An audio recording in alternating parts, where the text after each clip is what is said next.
আলাইকুম। আজকে অনেক দিন পরে আবার লাইভে আসলাম একটা বিষয়ের উপরে আলোচনা করার জন্য, বিশেষ করে মানুষের জীবনের মূল্য সম্বন্ধে। বিষয়টা একটি উদাহরণ দিয়ে পরিষ্কার করতে চাই। একবার এক বক্তা তার বক্তব্যের পরে তার পকেট থেকে একটি ১,০০০ টাকার নোট বের করলেন এবং উপস্থিত শ্রোতাকে বললেন, কে কে এই টাকাটা নিতে চাও? তখন সবাই হাত তুলল। তখন বক্তা বললেন যে ঠিক আছে, আরও কিছু কাজ আছে।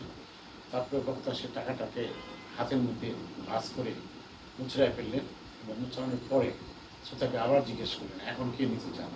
তখন সবাই হাত তুলল।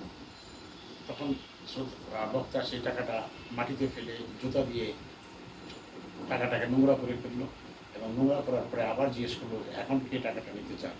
এবারও সবাই টাকা নেওয়ার জন্য হাত তুলল। তখন বক্তা বললেন যে এটা তো নোংরা টাকা, তারপরে কেন নিতে চাচ্ছেন? তখন সবাই বলল, টাকা নোংরা হোক আর যাই হোক, টাকার মূল্য কখনো কমে না।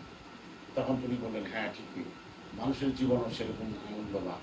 মানুষের জীবনে ঝড় ঝাপসা বিপদ আসতে পারে, কিন্তু তাকে হতাশা হলে চলবে না, তাকে মূল্যহীন ভাবলে চলবে না। এই ঝড় ঝাপসার পরে আবার তাকে নতুন করে করতে হবে, নতুন করে আশা করতে হবে এবং জীবনকে সুন্দর করতে হবে। কাজেই সামান্যতে হতাশা হয়ে মুছড়ে পড়লে হবে না, কারণ মানুষের জীবন খুবই মূল্যবান এবং এটা একবারই থাকে, একবার চলে গেলে আর আসবে না। কাজে আমরা যাতে সবাই আমাদের জীবন সম্বন্ধে সচেতন হই, হতাশা না হই। ধন্যবাদ সবাইকে।